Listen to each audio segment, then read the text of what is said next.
seja o nosso Deus. Irmãos e irmãs, momento muito especial aqui para a igreja. Eu comentei com os irmãos que estavam aqui hoje pela manhã, né? Hoje a Cris e o Marco estão completando, né? Estão comemorando hoje essa completude de mais um ano de vida conjugal. São 25 anos. As bodas de prata, então, desta família. E graças a Deus nós podemos meditar sobre o amor de Deus também nessas circunstâncias. Então, eu quero que vocês saibam que a palavra não é direcionada só a eles, é para toda a igreja. Nós vamos falar sobre casamento, né? Apesar de nem todos os irmãos aqui serem casados, mas a Bíblia fala sobre o casamento como ilustração da união de Deus com a sua igreja. Então as palavras do casamento estão ali, não só para os casados, mas para toda a igreja. Portanto, quem não é casado, vai ouvir essa mensagem hoje e vai meditar sobre o casamento também, né? Talvez um dia você se case, talvez um dia você alcance também essa bênção. Mas enquanto isso não acontece, você que não é casado, você vai meditar sobre o amor de Deus expresso no casamento para melhorar a sua qualidade de devoção a Deus. Irmãos, irmãs, nós observamos no transcorrer da história humana, existem alguns marcos, né? Então presta atenção aqui, na história do mundo ocidental, a história antes de Cristo e depois de Cristo. O tempo está dividido em antes de Cristo e depois de Cristo. E assim como acontece também nessa história, também acontece na vida cristã. Antes de Cristo, pecador; antes de Cristo, perdido; e depois de Cristo, redimido pelo poder do sangue do Senhor Jesus. Uma nova vida, uma nova criatura, ainda que com pecados, mas ainda assim agora justificados no sangue do Senhor Jesus. E com esse mesmo pensamento, o casamento tem como marco antes do sim e depois do sim. E antes do sim são sonhos, antes do sim são projetos, são planos, são teorias sobre como será levada a vida conjugal, teorias para uma vida conjugal feliz. E depois do sim é o sonho se tornando realidade, é florescer o fruto e a colheita da decisão de constituir um lar e colocar em prática ali os planos e os projetos da vida conjugal. Depois do sim vem o trabalho, depois do sim vem as lutas, depois do sim vem o desafio. E, irmãos, é tão precioso, né? Essa figura do casamento é tão preciosa para Deus, que ela é assim: juntar duas pessoas numa união completa descreve a beleza da união de Deus com a sua igreja. E essa referência de Deus, do Senhor Jesus como noivo, a igreja como noiva, foi utilizada, né? De ver a igreja como noiva do Senhor, foi utilizada pelos profetas no Antigo Testamento, por Salomão ali nos seus cantares, por Jesus em alguns dos seus sermões, e por João ali na descrição vindoura após o Apocalipse. O casamento é uma realidade muito poderosa, e aqui nós vamos meditar que Deus não pretendia deixar o homem sozinho, então Ele deu uma auxiliadora que lhe fosse idônea, perfeita, adequada. E quando eles se unem, eles se casam, eles formam uma nova unidade. São duas pessoas que se tornam uma só. E aqui vem esse texto que nós lemos: sobre tudo isso, revestivos de amor, que é o vínculo da perfeição. O amor como vínculo da perfeição, o amor é o que propicia essa união. Eu quero frisar aqui essa declaração bíblica de que o amor é o vínculo da perfeição. Sendo assim, não é qualquer tipo de amor. Nós vamos meditar sobre esse vínculo da perfeição para o casamento bem-sucedido, mas eu já começo aqui, irmãos, refletindo que um casamento bem-sucedido não tem a ver com um casal parecer que está na época de namoro, né? De abracinho, de beijinho. Não é isso que determina o sucesso de um casamento, né?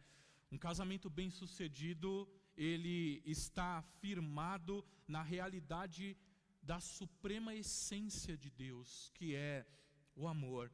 o verdadeiro amor, o real amor, aquele que é paciente, bondoso, aquele que não arde em ciúmes, aquele que não se envaidece, aquele que não é orgulhoso, aquele que não se conduz de forma inconveniente, aquele que não busca os seus próprios interesses, que não se irrita, que não se ressente do mal, que não se alegra com a injustiça, mas se alegra com a verdade. É o amor que tudo crê, tudo espera, tudo suporta. É o amor que jamais acaba. Nós lemos esse texto aqui hoje, durante os nossos instantes para pedir perdão a Deus pelos nossos pecados. Se o nosso amor não é dessa forma, não é amor real. Então, alguns irmãos podem ouvir todas essas coisas aqui a respeito do amor e pensar que é uma utopia, que é uma realidade que nunca vai ser alcançada, é uma realidade só idealizada, porque um amor como esse é um amor impossível. E não é. Se nós determinamos que um amor assim, como que está nas Sagradas Escrituras, é algo impossível, então nós não conhecemos o verdadeiro amor. E essa é a dura realidade. Os dados do último censo no Brasil dão conta de que os casamentos diminuíram aqui no nosso país. A contagem de 2023 em comparação com 2022 foi um decréscimo de 3% na quantidade de casamentos contraídos. E também informou-se ali que houve um aumento dos divórcios, da ordem de 4,9%, também no mesmo período ali, em comparação 2023 com 2022. Olha, irmãos, se nós levarmos aqui em consideração as palavras do Senhor Jesus, né? Jesus tem uma palavra lá em Mateus, no capítulo 19, o verso 8, que ele fala assim: foi por causa da dureza do coração de vocês que Moisés permitiu que repudiassem a mulher, que fizessem o divórcio, mas não foi assim desde o princípio.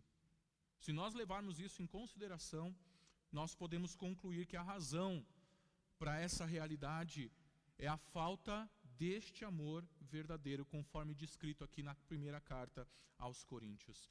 E essa falta de amor, ela vai se manifestar de várias formas: violência física, violência verbal, indiferença, traições, entre outros desvios de conduta. A falta do amor verdadeiro vai se manifestar e endurece o coração das pessoas, e elas se afastam uma das outras.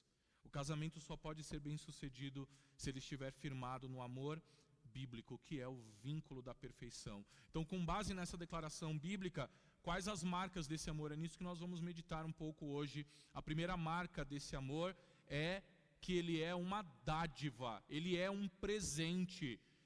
A palavra de Deus nos diz lá em Romanos, o capítulo 5, verso 8, que Deus prova do seu amor para conosco, porque Cristo morreu por nós, sendo nós ainda pecadores. Então, esse amor não é um amor qualquer.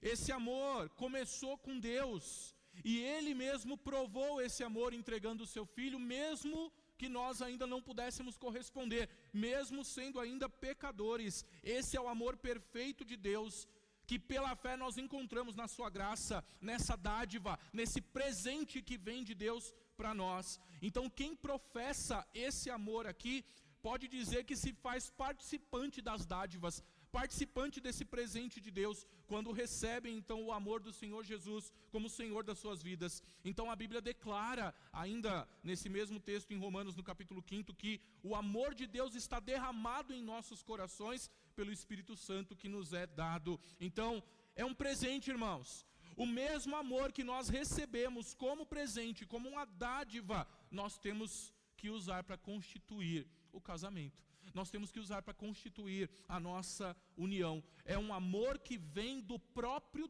Deus. E somente o amor que vem do próprio Deus é possível de transpor as barreiras, os problemas, as provações, as tentações que surgem durante a vida conjugal. Somente o amor bíblico poderá fazer um casal transpor as barreiras e preservar, por exemplo, a admiração um pelo outro.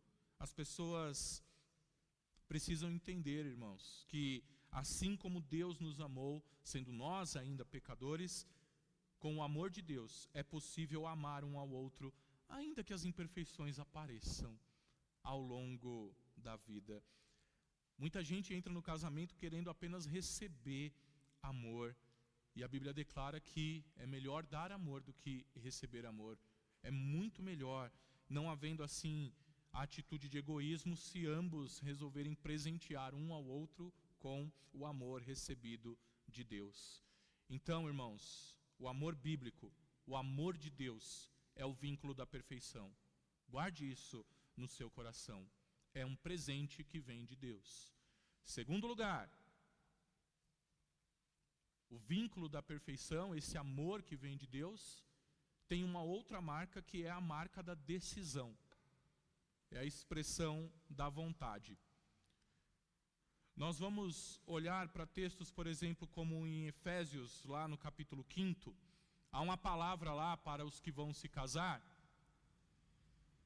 A palavra para as mulheres: vós mulheres sujeitai-vos aos vossos maridos como ao Senhor. E aí tem muita gente que para por aí no texto, né? Só para falar de submissão feminina, mas o texto continua. E aí, a partir do versículo 25 até o 28, ele não fala mais da esposa, ele fala só do marido. E ele fala assim: maridos, amai vossas esposas, como também Cristo amou a igreja e se entregou por ela. Assim devem os maridos amar as suas mulheres como a seus próprios corpos. Quem ama a sua esposa, ama a si mesmo. Olha o amor que está envolvido nessa união, é a ponto de dar a sua vida por ela, né? Então o amor é matéria de vontade, irmãos. Um dia, eu não sei, eu não conheço toda a história da Cris e do Marco, mas um dia alguém do casal tomou a decisão de orar, tomou a decisão de se declarar, né? Tomou a decisão de propor ali uma jornada para ambos saberem se era realmente a vontade de Deus, se o que eles estavam querendo era realmente da vontade de Deus, e se tudo estava ali debaixo da vontade de Deus. Houve uma decisão dos dois ali em construir o sonho do casamento, em construir o sonho da sua família. É preciso haver decisões de ambas as partes ali para compartilhar em amor esses objetivos. Porque se um não quer, aí não dá certo, aí não vai para frente. Nós podemos decidir amar ou não, assim como nós podemos decidir obedecer ou não a qualquer outro mandamento bíblico. Amor é fruto de decisão também. E é uma marca desse amor para a vida conjugal. Antes do sim do casamento, amar é uma opção. Depois do sim, diante de Deus e diante dos homens, amar é um mandamento. No contexto do casamento, amar é um mandamento. E quando as discordâncias sérias ali surgem, se acumulam num casamento e não são resolvidas de forma alguma, é porque ou um ou ambos os cônjuges não estão decididos a amar mais. O amor precisa ser expresso em ação, pelo que nós dizemos e pelo que nós fazemos. A gente não pode só amar de palavra. Um casamento não se sustenta assim, amando só de palavra. Ele também precisa de atos. Ele também precisa de verdade. Isso é um princípio vital para a vida conjugal. Nós devemos buscar dizer as coisas amáveis e agir com amor também. Cristo nos amou enquanto nós ainda éramos pecadores. Não porque nós éramos tão amáveis que ele não pôde se conter, né? Há correntes teológicas que acreditam que o amor de Cristo por nós é porque ele se admirou de nós, é porque Cristo de alguma forma se apaixonou por nós. Há correntes teológicas que acreditam dessa forma, mas ele decidiu nos amar, sendo nós ainda pecadores. A única razão que Cristo teve para nos amar foi que ele decidiu isso por sua graça. O amor dele foi uma decisão soberana da sua vontade. E da mesma maneira, nós precisamos aqui decidir também amar. E no contexto do casamento, decida amar o seu cônjuge, independentemente das suas qualidades ou dos seus defeitos. Quando eu falo aqui defeitos, eu não estou falando daquilo que destrói o lar, eu não estou falando daquilo que destrói a família, daquilo que destrói, então, a relação. Mas há muita gente se separando hoje por bobagem. Vê se vale a pena se separar porque um é palmeirense e o outro é corintiano. Mas tem, né? Há gente se separando por causa de ideais políticos aí. Há gente se separando porque um gosta de fritura e o outro gosta das coisas assadas. Irmãos, uma grande bobagem. Amar é decisão. Você pode conviver com essas realidades do seu cônjuge. Você pode conviver com essas realidades da pessoa que está se propondo a viver com você. Então, é nesse amor, nessa decisão que nós baseamos também o amor conjugal. O amor é vínculo da perfeição. É uma marca do amor, essa decisão. Terceira marca do amor é a doação. Dar a si mesmo. Doar a si mesmo ao outro. Isso é essência do amor. Todo mundo vai se lembrar do texto de João 3,16. Isso aqui você tem que saber de cor, hein? Como é que é? Deus amou o mundo.